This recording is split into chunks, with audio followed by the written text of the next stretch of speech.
চলে আসলাম বন্ধুরা তোমাদের সাথে। তা আজকে যাচ্ছি আমাদের ধান ঝাড়ছে আর কি, যেটা আমরা বলি ধান, মানে ধানটা মারছে। তা চলো তোমাদের দেখাচ্ছি আমাদের ধান কীভাবে মারছে বা কজন এসেছে। ঠিক আছে, চলো। দেখতেই পাচ্ছেন বন্ধুরা, আমরা এরকমই ধান মারি। আর আজকে লোক এসছে 5জনা চলে এসছে। দেখতে পাচ্ছ ধান একদম মানে শুরু হয়ে গেছে অলরেডি। এইভাবেই ধান মারতে হয় কষ্ট করে। ঠিক আছে, আমরাও হেল্প করি, আমরাও থাকতে হয়, না থাকলে হয় না। অলরেডি বাবা সকালবেলায় চলে এসছে, আম্মু আছি সঙ্গে। তা আমি আসলাম কিছুক্ষণ আগেই। ঠিক আছে, আর ভিডিও বানাতে লেগেছি আমু। ভিডিও বানানোর পর তারপরে কাজ শুরু করে দেবো আমু। অলরেডি কাজ না করলে হবে না, নাহলে বাবা বাবা চিল্লাবে, বলে সারাদিন খাস আর দাস আর ঘুরে বেড়াস। দেখতে পাচ্ছ এই হারে কষ্ট করতে হয় নিজেকে কষ্ট না করলে কষ্টের ফল কোনো সময় পাওয়া যায় না। বুঝতে পারছো বন্ধুরা, এইভাবেই আমাদের সবাইকে মেহনত করতে হয়। আর আমি চলে গেছি ধান দিতে।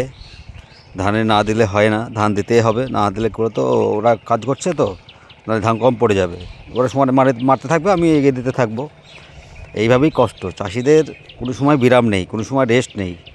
ঠিক আছে, এইভাবেই কাজ করতে হয়, না হলে সংসার চলবে না বা খেতে পারবে না। দেখতে পাচ্ছ এটা সবারই বাড়িতে, যারা গ্রামগঞ্জে থাকে তারা অবশ্যই বুঝবে, যারা শহরে থাকে, গ্রাম থেকে যারা শহর চলে গেছে তারাও জানে যে একটা চাষি কত কষ্ট করলে তবে একটা ফসল ফলাতে পারে। আর এই হারে আজকে মেঘলা, প্রচণ্ড মেঘলা আবহাওয়া আছে, কেন বলা যায় না কখন কি বৃষ্টি আসতে পারে, ভয়ও লাগছে। হ্যাঁ, ওই জন্য তিরপল সব রেডি করে নিয়ে গেছি, কেন বলা যায় না, যদি ঝড় এসে যায় তাহলে একদম পুরো ভিজে যাবে। আর এদেরকে এইভাবে ধান আমরা উড়াই। দেখতে পাচ্ছি পরিষ্কার হয়ে যাবে, একদম পরিষ্কার পরিচ্ছন্ন, একদম কিছু থাকবে না, একটা কুটো বন্ধ থাকবে না। এই হারে আমরা ধান পুরা উড়াই, পরিষ্কার করে একদম ভুঁয়ে থেকে বাড়িতে নিয়ে চলে যাব, যেন বাড়ি গিয়ে হাত না দিতে হয়। টোটালটা আমাদের এরকমই করতে হয়, নাহলে কষ্ট না করলে কেষ্ট পাওয়া যায় না। দাদা ভাইরা, কষ্ট করো, সফল অবশ্যই হবা। আমি কেন, যে কোনো ছেলেপেলে সফল হবে বা।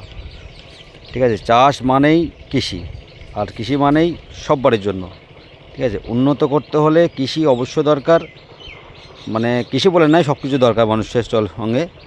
আর এই যে কষ্ট, একমাত্র চাষি যারা চাষ করে তারা ছাড়া কেউ বলতে পারবে না। অতটা সোজা ভেবো না চাষ করা যায় ইজি ইজি। অনেকজন বলছে ইজি চাষ করা, আমি চাষ করে দেখাও দিনি যে চাষ করা কত কষ্টের ফল। ঠিক আছে, এইভাবে চাষ করতে হয়। বন্ধুরা দেখলেন কীভাবে আমরা ধান মারি বা কীভাবে আমরা কাজ করি, যে সারাদিন আমাদের এইভাবে কাজ করতে হয় আর এইভাবেই মানে খাটনি করতে হয়। চাষিদের এটাই কাজ। আর যেটা হচ্ছে যে গাদা দেখলেন, এটা আজকে পুরো কমপ্লিট হবে, আর কালকে হবে এই গাদা, কালকে হবে এই গাদা, আজকে ওই গাদা মেরে খেলা শেষ হয়ে যাবে। তো বন্ধুরা বহুত কষ্ট, আর একটু চাহিদা থাকবেন, আর ছোট্ট ভাইয়ের একটু সাপোর্ট করে যাবেন, তাহলে আমরা আরও উৎসাহ হব। একটু ছোটো ভাই বলে একটু পাশে সাপোর্ট করে যান আপনারা, অবশ্যই ছোট্ট ভাই যতদূর পারবে আপনাদের সাপোর্ট করে যাবে।